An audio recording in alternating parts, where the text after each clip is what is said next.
तो आज हम लोग फोकस करने वाले हैं एक नए टॉपिक पर जो कि हाइड्रोजन परमाणु का रेखीय स्पेक्ट्रम है। Okay, we are going to check here emission spectrum of hydrogen atom. कल के टॉपिक में आपने चेक किया कि नील्स बोर का जो मॉडल था, नील्स बोर के मॉडल का जो थर्ड पॉइंट था, तीसरी परिकल्पना या तीसरी अभिग्रही थी, उसमें बताया गया कि यदि किसी परमाणु को बाहर से मिलती है उपयुक्त ऊर्जा, तो उस परमाणु का कोई एक इलेक्ट्रॉन उसको एब्जॉर्ब करता है और शोषित करता है और वो जंप करेगा आद्य अवस्था से उच्च अवस्था में या उत्तेजित अवस्था में।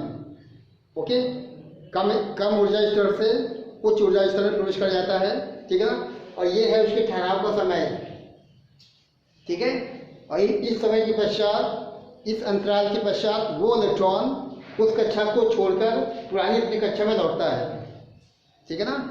तो यहाँ पर जब ये इलेक्ट्रॉन वापस लौटता है तो दोनों ही कक्षाओं की ऊर्जाओं के अंतर को प्रकाश के रूप में या वैद्युत चुंबकीय तरंग के रूप में उत्सर्जित करता है। ओके, तो यदि हम लोग यदि मानते हैं कि यदि N1 कक्षा में उसकी ऊर्जा E1 की फॉर्म में इतना है, N2 कक्षा में उसकी ऊर्जा E2 की फॉर्म में दिखाई गई है। अब आपको मालूम होना चाहिए कि R का मतलब रीडबल नियतांक, H का मतलब प्लांक नियतांक और C का मतलब है प्रकाश की चाल। अब आपको निकालना है डेल्टा E की वैल्यू E2 माइनस E1 की फॉर्म में। और फाइनली जब हम लोग निकालते हैं लेमडा की वैल्यू तो 1/λ = R 1/n1 का स्क्वायर 1/n2 का स्क्वायर, ये फॉर्मूला बनता है। इसकी चर्चा हम लोगों ने लास्ट वीडियो में किया हुआ है। नील्स बोर का जो थर्ड पॉइंट था, तीसरी परिकल्पना, उसमें यही निष्कर्ष हम लोगों ने कल प्राप्त किया हुआ था। और मैं आपको एक बार फिर से बता दूं कि 1/λ का मतलब यहाँ पे है तरंग संख्या। अक्सर बोर्ड में एक नंबर में क्वेश्चन आता है कि लैम्डा का मान दे देगा, और वो लैम्डा किस में देगा, एंगस्ट्रॉम में देगा। तो क्या करेंगे आप वहाँ पर इसको आपको चेंज करेंगे मीटर में। ओके, और 1/λ का निकालते हैं तो यही जो मान निकलता है ये तरंग संख्या होती है। ये फॉर्मूला देखिए आपके सामने लिखा हुआ है, R के N1N2 के टर्म्स में लिखा हुआ है। अब हम लोग बात करते हैं स्पेक्ट्रम की। आपका जो ये एमिशन स्पेक्ट्रम है या उत्सर्जन स्पेक्ट्रम है, ये कहाँ से आ रहा है। तो नील्स बोर के थर्ड परिकल्पना के पश्चात एक वैज्ञानिक में हैं बामर। देखिए मैंने यहाँ पे स्पेक्ट्रम भी सजाया हुआ है, 5 प्रकार की श्रेणियाँ भी दिखाई गई हैं। हम लोग फोकस पे बात भी करेंगे। मैं आपको मौखिक रूप में बता देता हूँ कि लाइमन, बामर, पाशन, बेकेट, फुंड, 5 प्रकार की श्रेणियाँ आपके बोर्ड में रखी गई हैं। और इन पाँचों में सबसे पहले वैज्ञानिक हुए थे बामर। बामर ने ही पहले जो है, एक्चुअली मैं आपको एक चीज़ बताना चाहता हूँ कि ये जो 5 श्रेणियाँ बनाई गई हैं UVI, ओके, UVI मतलब यू का मतलब अल्ट्रा वायलेट पराबैंगनी, ओके, बी का मतलब विजिबल दृश्य भाग, और बाकी तीनों आई का मतलब अवरक्त।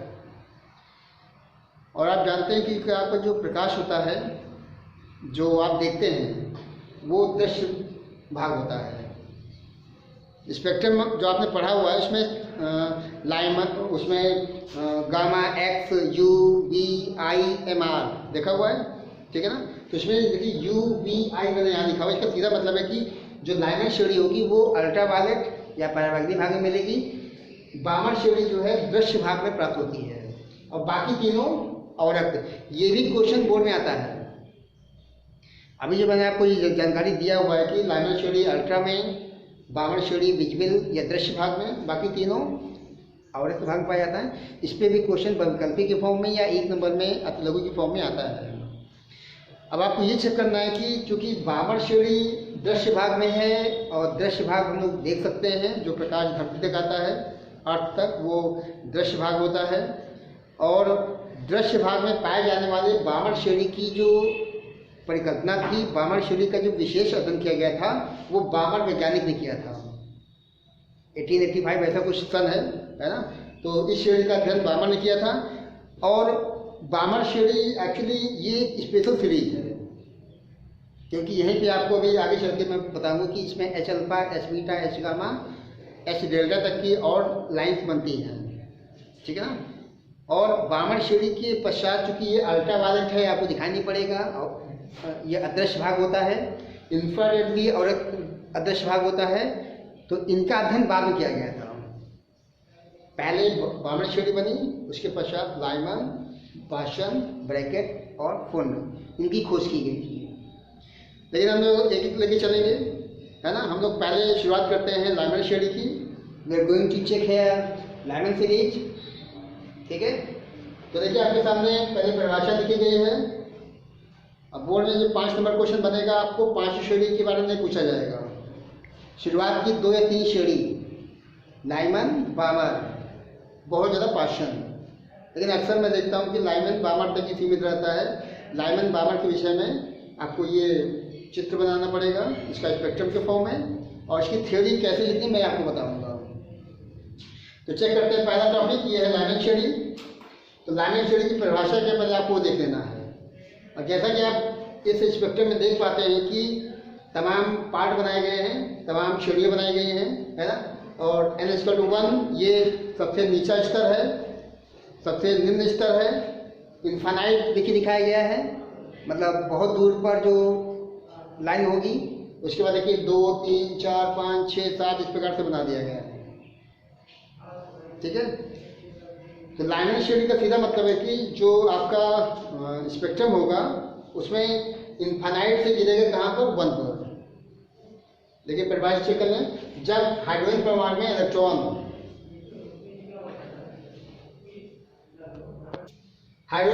इलेक्ट्रॉन किसी ऊंचे ऊर्जा स्तर, देखिए एक को छोड़ के बाकी 2, 3, 4, 5, 6 इनफाइनाइट, ये आपका हायर स्टेट है। वहाँ से इलेक्ट्रॉन को गिरना है, वहाँ से इलेक्ट्रॉन का उत्सर्जन होगा। कहाँ के लिए, 1 के लिए। तो देखिए लिखा गया है कि जब हाइड्रोजन परमाणु में इलेक्ट्रॉन किसी उच्च ऊर्जा स्तर, अब यहाँ पे उच्च ऊर्जा स्तर का मतलब है कि 2, 3, 4, 5, 6 इनफाइनाइट तक आ जाएगा, ठीक है ना, से पहले ऊर्जा स्तर, पहले का मतलब इनके मान 1, जैसे यहाँ दिखाया गया है। यहाँ पे गिरना है, लौटता है, ठीक है ना। तो प्राप्त स्पेक्ट्रम की जो रेखा होती है वो लाइमन श्रेणी में पाई जाती है, ठीक है ना। पहले आपको ये दिखाना है, और यही क्रम सब में चलेगा। सब का मतलब बाकी जितनी भी श्रेणियाँ हैं, बामर, पाषाण, ब्रैकेट, फुंड, उन चारों के लिए भी यही लैंग्वेज चल रही है। बस चेंजिंग यहाँ पे होनी है N2 में और N1 में, ठीक है ना। और यदि आपको इस स्पेक्ट्रम के इस श्रेणी का निकालना है तरंग दैर्घ्य, तो मैंने देखिए आपको ये फॉर्मूला दिखाया हुआ है, यही फॉर्मूला सब में चलना है। और आपको ये ध्यान रखना है कि N1 का मतलब कहाँ पे गिरेगा, इलेक्ट्रॉन कहाँ के लिए लौट रहा है, N2 का मतलब कहाँ से लौट रहा है, ठीक है ना। तो मैं एक्चुअली बात करता हूँ कहाँ के लिए, मैं बात करता हूँ कि N1 की वैल्यू 1 पे, मतलब 1 पे गिरेगा, तो मैंने यहाँ 1 दिखा दिया है। और N2 की जो वैल्यू होगी वो शुरुआत होगी 2 से, 2, 3, 4, 5, 6 कहाँ तक, अनंत या इन्फिनाइट तक। तो आप ये फॉर्मूला चेक कर लेंगे, और इस फॉर्मूले से आप जो है इस श्रेणी के जो भी लाइन्स होंगी उनकी तरंग दैर्घ्य ज्ञात कर सकते हैं, ओके।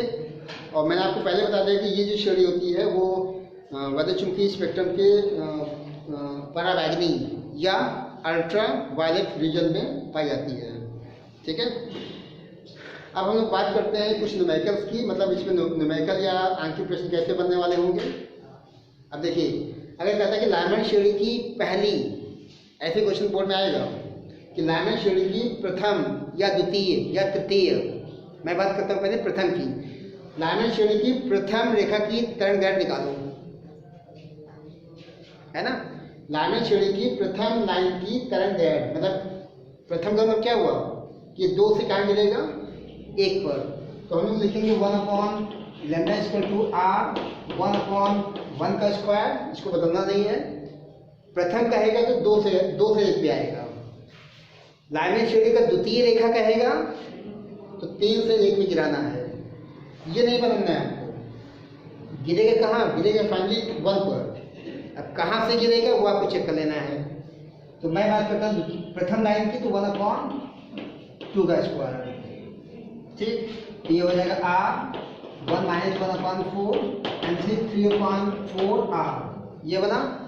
अब आपको लैम्डा निकालना, इसको पलट लेंगे लैम्डा इक्वल टू ऊपर जाएगा 4, नीचे आएगा 3r। ओके, 4/3 मतलब क्या था 1.33 आप ऊपर लिख देंगे, है ना। और नीचे देखिए r लिखा हुआ है, और r का मतलब है रिडबर्ग नियतांक। इसकी वैल्यू आपको याद कर लेनी है, 1.097 कुछ होती है ना। तो मैं लिखता हूँ 1.097 या 1.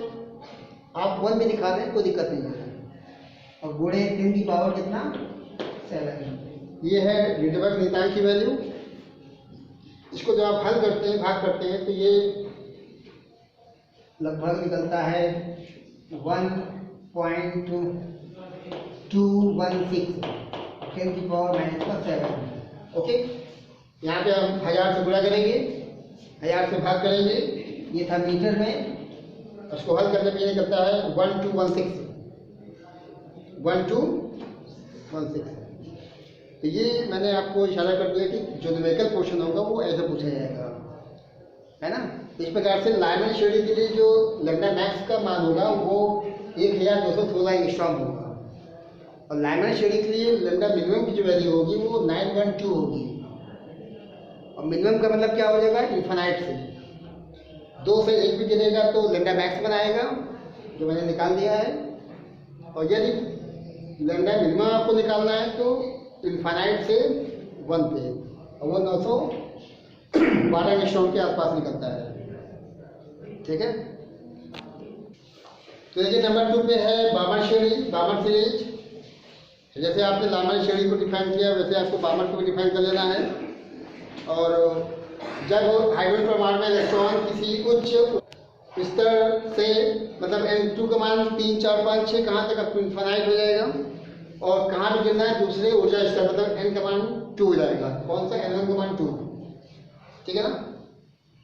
लेकिन लाइमन में आपने 2 से 3 से 4 से 5 से 6 से इन्फिनाइट से कहाँ ड्रॉप किया, 1 पे लाइमन हो गया। किस श्रेणी में बना, पराबैंगनी भाग में। ठीक, बामर में आपको कहाँ गिराना है, 2 पे। कहाँ से, 3, 4, 5, 6, 7, 8 कहाँ तक, इन्फिनाइट तक।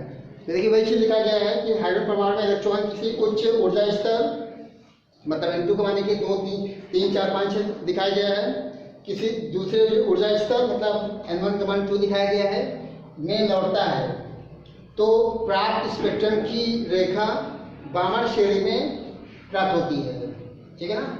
और यहाँ पे अगर आपको तो निकालना है लैम्डा की वैल्यू, तो ये फॉर्मूला है 1/λ = r 1/2 का स्क्वायर और -1/n1 का स्क्वायर या n का स्क्वायर।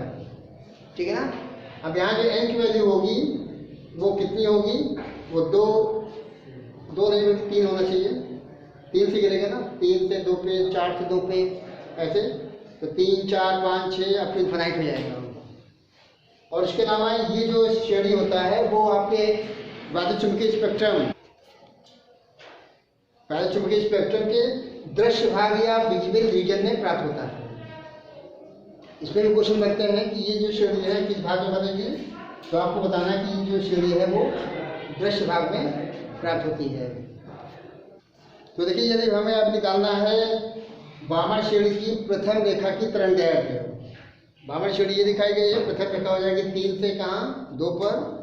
ये फॉर्मूला हमें यूज कर लेना है 1/λ = r 1/2 का स्क्वायर 1/3 का स्क्वायर, ये आपको कर लेना है। ठीक है ना। इसको सॉल्व करें, ये बनाएगा कितना, r 1/4 1/9। ओके, एलसीएम ले लेंगे इसका। 1/λ = ऊपर हो जाएगा 5, नीचे हो जाएगा 36। ठीक है, लैम्डा को भी चेक कर लेंगे, लैम्डा हो जाएगा 36/5r। ओके, और ये जो हम लोग निकाल रहे हैं ये एक्चुअली मैक्सिमम है, जिसका लैम्डा मैक्स। 8 की वैल्यू आपको रखनी है 1.097 इसको आप हल करेंगे तो लगभग 6563 एंगस्ट्रॉम प्राप्त होती है लाइट की तरंगदैर्घ्य। ये लैम्डा मैक्स है। ऐसे ही यदि आपको लैम्डा मिनिमम निकालना है तो आपको जो है इन्फानाइट से 2 पे आना पड़ेगा। मतलब यहाँ पे जहाँ 1/n लिखा है तो 1/, इन्फानाइट का स्क्वायर कर लेंगे, मतलब 0 हो जाएगा। उसको आप हल करेंगे r/4 की फॉर्म में पलट लेंगे तो वो जो है लगभग 3646 एंगस्ट्रॉम बनता है। ओके, अब यहाँ पे एक चीज़ और ध्यान देने वाली बात यह है कि जो भी लाइन्स यहाँ प्राप्त होती हैं बामर के लिए, ठीक है ना, शुरुआत की प्रथम द्वितीय तृतीय जो लाइन बनती है उनको एक विशेष नाम दिया गया है। अब बोर्ड में अगर न्यूमेरिकल आता है तो पूरी श्रेणी में बामर ही सबसे ज़्यादा महत्वपूर्ण है और बामर से ही क्वेश्चन बनता है। एक्चुअली बामर श्रेणी में जो है 3 रेखाएं विशेष रूप से उल्लेखनीय हैं। उसमें एक है H अल्फा, एक है H बीटा और एक है H गामा। डेल्टा भी होता है लेकिन ये 3 ज़्यादा महत्वपूर्ण है। मतलब अभी जो मैंने निकाला है 3 से 2 के लिए, है ना, संक्रमण कहाँ से कहाँ के लिए, 3 से 2 के लिए, तो ये जो रेखा बनती है इसको हम नाम देते हैं H alpha line. H alpha line 4 से 2 पे गिरेगा, इसको हम कहेंगे H बीटा लाइन। ओके, 5 से 2 पे ड्रॉप होगा तो उसको हम देंगे H गामा रेखा। इसके आगे H डेल्टा भी होता है ना। तो ये लाइन इसीलिए महत्वपूर्ण है। बामर श्रेणी में एक्चुअली में जो भी संक्रमण होता है 3 से 2 के लिए या 4 से 2 के लिए या 5 से 2 के लिए, 6 से 2 के लिए, उनके विशेष नाम रखे गए हैं और ये नाम बाकी सीरीज में कहीं नहीं रखा गया है। मैंने आपको शुरुआत में बताया कि जो है क्योंकि बामर ने ही पहले शुरुआत की थी, बामर ने जो है सबसे पहले, चूंकि दृश्य भाग का था, ये विजिबल भाग का, ठीक है ना, दृश्य रीजन में या दृश्य भाग में ये श्रेणियाँ बनती हैं, ये लाइन प्राप्त होती हैं, इसीलिए इनकी विशेष नाम H alpha, H beta, H gamma, H delta तक रखा गया है। बाकी आप लाइमन का या पार्शन का या ब्रैकेट का या फुंड का अगर अध्ययन करते हैं तो उसमें कहीं भी इस प्रकार के नाम नहीं रखे गए हैं। तो ये थ्योरी के हिसाब से भी और आपके जो न्यूमेरिकल पोर्शन है और आप बोर्ड के आंसर चेक करिएगा तो उसमें बेसिकली इसी का जो श्रेणी है बामर का, बामर में भी लिखेगा बामर श्रेणी की प्रथम लाइन या लिखेगा H alpha line, H alpha रेखा की तरंगदैर्घ्य निकालो। तो आपको यही पे आना पड़ेगा, ये फॉर्मूला यूज कर लेंगे। तो यहाँ पे आप जानते हैं कि n की वैल्यू 3 से चालू कर दी है, 3 से 2 पे ड्रॉप कराना है, ठीक है ना, इसको हल करते जाना है और हल करने के बाद आप ये चेक कर लेंगे। और आपको कम से कम लाइमन का और बामर का, सबका तो नहीं कर रहा हूँ, लेकिन आपको कम से कम लाइमन का और बामर का लेंडा मैक्स और लेंडा मिनिमम ये चीज़ याद होनी चाहिए, ताकि जब आप उस समय पेपर टाइम में इसको लेंडा के लिए निकालें चेक कर सकें कि जो वैल्यू यहाँ निकल रही 6, 5, 6 दिन के फॉर्म में, क्या यही वैल्यू थी जो हमको निकाली थी। ओके, ये चीज़ आपको ध्यान रखनी है। इस प्रकार से हम लोगों ने बामर श्रेणी देख ली है। बामर श्रेणी एक्चुअल में जो स्पेक्ट्रम होता है उसके दृश्य भाग में दिखाई पड़ेगी, ठीक है ना। और मैंने आपको बता दिया कि जो है 3, 4, 5, 6, 7, 8 कहाँ तक इन्फिनाइट तक, वहाँ से ड्रॉप होना है, गिरना है कहाँ पर, 2 पर। और ये लाइनें देखिए साफ साफ दिखाई पड़ती हैं, 3 से 2, 4 से 2, 5 से 2। कभी कभी पेपर में न्यूमेरिकल में H अल्फा संक्रमण निकालने को भी आता है न्यूमेरिकल फॉर्म में, और साथ में कहेंगे कि जो है इसका संक्रमण दिखवाइए इस प्रकार से, या कभी कभी संक्रमण दिखा देगा। कैसे? केवल 2 बनाएगा, 3 से 2, केवल ये बनाया 2 या 4 से बना दिया, इतना पोर्शन केवल। अब पूछ लो कि पहली तरंगदैर्घ्य की लंबाई निकालिए, तरंगदैर्घ्य मतलब, ठीक है ना, जो फर्स्ट लाइन या फर्स्ट रेखा बनती है उसकी तरंगदैर्घ्य निकालो। तो लैम्डा निकालने का ये फॉर्मूला है, ठीक है। तो इसको चेक करेंगे। तो देखिए 2 श्रेणियाँ आपने देख ली है, लाइमन और बामर, और इन 5 में सबसे महत्वपूर्ण बामर श्रेणी आपको ध्यान रखना है, ठीक है ना। और अभी हम लोग फोकस करने वाले हैं थर्ड श्रेणी जो कि पार्शियल श्रेणी है। ओके, तो पार्शियल श्रेणी की परिभाषा चेक कर लीजिए और डायग्राम भी आप चेक कर लें कि पार्शियल एक्चुअली 4 से गिरना है 3 पर, 4 से 3, 5 से 3, 6 से 3, 7 से 8 से कहाँ तक, इन्फिनाइट तक, ठीक है ना। तो आप यहाँ देख लीजिए पार्शियल श्रेणी जो है दिखाई गई है।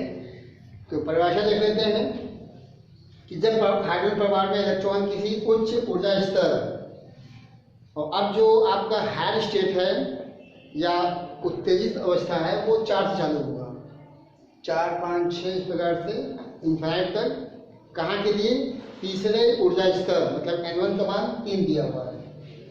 में अगर लौटता है, ओके, लौटता है तो स्पेक्ट्रम की जो रेखा होती है वो पाशन श्रेणी में प्राप्त होती है, ठीक है। और फिर से यदि आपको इन रेखाओं की निकालनी है तरंगदैर्घ्य, ये फॉर्मूला दिखाया गया है। अब आपको ये ध्यान रखना है कि यहाँ पे 3 का स्क्वायर करना है शुरू में, ये n की वैल्यू जो है चेंज होगा 4, 5, 6 इस प्रकार से, है ना। तो और देखिए शुरू का जो था ये अल्ट्रावायलेट भाग में, पराबैंगनी भाग में, नंबर 2 जो था वो विजिबल या दृश्य भाग में, और बाकी तीनों पार्शियल ब्रैकेट फुंड, ये तीनों जो है स्पेक्ट्रम के अवरक्त या इंफ्रारेड रीजन में प्राप्त होती है। लैम्डा मैक्स मैंने दिखा दिया है, लैम्डा मिनिमम दिखा दिया हुआ है। लैम्डा मैक्स कैसे निकलेगा वो आपको चेक कर लेना है। एक बार फिर से चलते हैं, और लैम्डा मैक्स का मतलब है कि अब 4 से 3 पे ड्रॉप होना है। कहाँ से कहाँ? 4 से 3 पर 1/λ = r, 1/3 का स्क्वायर, 1/4 का स्क्वायर, ठीक है ना। इसका आपको करना है कैलकुलेशन। 1/λ = r, 1/9, 1/16, okay. तो r खोलेंगे, एलसीएम बन जाएगा 16 और 9, 16 × 9 144, यहाँ हो जाएगा 16, यहाँ हो जाएगा 9, ये बनाएगा 7/144, ओके। r भी है, इसको आपको चेंज कर लेना, बदल लेना है। तो लैम्डा की वैल्यू, लैम्डा कौन सा? मैक्स, लैम्डा मैक्स की वैल्यू बन जाएगा 144/7r, ओके। r की वैल्यू को आपको रख देना है, और इसको हल करते हैं तो ये लगभग 18752 एंगस्ट्रॉम प्राप्त होता है। तो ऐसे आपको प्रैक्टिस कर लेना है कि लाइमन बामर के बाद जो पार्शियल श्रेणी है, पार्शियल का लैम्डा मैक्स कैसे निकाला जाए। फोकस करना है फॉर्मूले के ऊपर। फॉर्मूले के बाद ध्यान लगाना है कि पहली जो श्रेणी बनेगी वो 4 से 3 के लिए होनी है, पहली जो लाइन बननी है, पहली रेखा। अगर मान लीजिए कहता है कि पार्शियल की तीसरी, ध्यान देंगे क्योंकि आप अगर यहीं पे समझ लेंगे तो आपको न्यूमेरिकल में कोई दिक्कत नहीं आने वाली है। मैंने कहा कि पार्शियल की तीसरी रेखा की तरंग की लंबाई निकालो। तो यदि पार्शियल की आपको थर्ड रेखा की तरंग की लंबाई निकालनी है, लैम्डा की वैल्यू निकालनी है, तो आप चेक करें कि थर्ड का मतलब हुआ क्या। देखिए पार्शियल का मतलब 3 पे गिराना है, ओके। 4 से 3 पे गिरेगा, ये पार्शियल की प्रथम रेखा की तरंग। 5 से 3 पे गिरेगा, ये पार्शियल की द्वितीय रेखा की तरंग। 6 से 3 पे गिरेगा, ये पार्शियल की तीसरी रेखा की तरंग। आप यहाँ से निकाल सकते हैं, ओके। एक बार फिर चेक करें, लैम्डा मैक्स की वैल्यू 18,752 एंगस्ट्रॉम और लैम्डा मिनिमम की वैल्यू 8,204 एंगस्ट्रॉम। और लैम्डा मिनिमम कैसे निकालना है? लैम्डा मिनिमम के लिए आपको जो है इनफाइनाइट से चलना पड़ेगा, अनंत से कहाँ पर? 3 पर। इस फॉर्मूले में जहाँ पे n दिखाया गया वहाँ पे आप इनफाइनाइट कर लेंगे, और जब आप हल करते हैं तो हल करने के पश्चात ये वैल्यू प्राप्त होनी चाहिए। तो ये काम आप घर पे करते रहेंगे। बराबर की जो लैम्डा मिनिमम है या लैम्डा मैक्स है किसी भी श्रेणी का, उसको आप स्वयं निकाल के चेक कर लें, है ना, कि कितना आंसर निकलना है। तो देखिए सेकेंड लास्ट आपका जो श्रेणी है वो ब्रैकेट श्रेणी है, ओके। तो हम चेक करने वाले इसकी परिभाषा, और परिभाषा में आपको ये चेक करना है कि कौन सी श्रेणी कहाँ किस रेखा से गिरनी है, कहाँ से गिरनी है, ओके। जब हाइड्रोजन परमाणु में इलेक्ट्रॉन किसी उच्च ऊर्जा स्तर, और इस बार बारी मिलेगी, किसको चांस मिलेगा 5 से 5, 6, 7, 8 यहाँ से गिरना है। कहाँ? चौथे ऊर्जा स्तर, मतलब यहाँ जो रेखाएं गिरनी है, कहाँ गिरनी है? चौथे पे, N=4 पे में लौटता है तो स्पेक्ट्रम की जो रेखा होती है ब्रैकेट श्रेणी में प्राप्त होती है। ये डेफिनेशन हो गई है, और सभी डेफिनेशन एक ही जैसी है, ठीक है ना। और अगर इन रेखाओं की तरंग की लंबाई निकालनी है तो 1/λ = ये फॉर्मूला आपको दिखा देना है। एन की वैल्यू कहाँ से होगी, 5 से 5 6 7 8, मतलब 5 से 4 पे गिरेगा, मतलब ब्रैकेट की प्रथम रेखा। 6 से 4 पे गिरेगा, ब्रैकेट की द्वितीय रेखा। 7 से 4 पे गिरेगा, ब्रैकेट की थर्ड रेखा। तो ऐसे आपको दिमाग में रखना है कि ब्रैकेट में या बाकी श्रेणी में क्या चीज़ होनी है, कौन सी रेखा कहाँ से कहाँ ड्रॉप होनी है। अब देखिए मैंने यहाँ पे दिखा दिया कि अवरक्त क्षेत्र में पड़ती है, ये आपको पहले बताया गया है कि तीनों श्रेणियाँ बाद वाली पाषाण, ब्रैकेट, फुंड, ये तीनों श्रेणी जो है ये इंफ्रारेड या अवरक्त भाग में प्राप्त होती हैं। लैम्डा मैक्स देखिए ये दिखाया गया है, लैम्डा मिनिमम ये दिखाया गया है, ठीक है ना। इसको भी आप चेक कर लेंगे। अब ये फॉर्मूला देखिए है 1/λ = r 1/4 का स्क्वायर 1/n का स्क्वायर। अगर आप यहाँ 5 रखेंगे तो ये लैम्डा मैक्स देगा, n का मान इन्फिनाइट रखेंगे, लैम्डा मिनिमम प्राप्त होगा। ये आपका चौथा देखिए चल रहा है ना, ब्रैकेट। अब ब्रैकेट की मान लीजिए तीसरी चौथी इस प्रकार से पूछता है, तो आप चेक कर लेंगे कि कहाँ से कहाँ ड्रॉप होना है। ड्रॉप होने का पोजीशन तो फिक्स है, 4 पे गिरना है ना। 5 से 4 पहली, 6 से 4 दूसरी, 7 से 4 तीसरी, 8 से 4 चौथी, है ना, 9 से 4 पाँचवीं, ऐसे बनती है, ठीक है। ये आपका हो जाएगा ब्रैकेट। तो फाइनली देखिए हम लोग पहुँच चुके हैं ब्रैकेट के बाद फुंड। ओके, फुंड श्रेणी। तो फुंड श्रेणी देखिए आपके जो श्रेणियाँ बनाई गई हैं, लास्ट श्रेणी जो है फुंड की है, ठीक है। और अब हमें चेक करना है इसकी परिभाषा। तो परिभाषा के लिए आप फिर से वही लैंग्वेज लिखते जाएंगे, ठीक है ना। जब हाइड्रोजन परमाणु में इलेक्ट्रॉन किसी उच्च ऊर्जा स्तर, मतलब N2 का मान देखिए 6 7 8 कहाँ तक, अनंत, ओके, से 5वें ऊर्जा स्तर, मतलब N1 का मान 5 दिखा दिया है, में लौटता है, तो स्पेक्ट्रम की रेखा फुंड श्रेणी में प्राप्त होती है। और यदि आपको इस श्रेणी की रेखाओं की तरंग दैर्घ्य निकालनी है तो 1/λ = r 1/5 का स्क्वायर 1/n का स्क्वायर, ओके। n की वैल्यू 6 7 8 अप टू इन्फिनाइट। और निश्चित रूप से ये जो श्रेणी है इसकी भी रेखाएं जो है आपके वैद्युत स्पेक्ट्रम के अवरक्त या इंफ्रारेड रीजन में प्राप्त होती है। लैम्डा मैक्स चेक कर सकते हैं आप। और लैम्डा मैक्स कैसे निकालना है आपको समझ में आ गया होगा, क्योंकि इसी फॉर्मूले में आपको n की वैल्यू 6 दिखानी है। 6 से 5 पे आएगा लैम्डा मैक्स मिलेगा, इन्फिनाइट से 5 पे आएगा लैम्डा मिनिमम, ओके।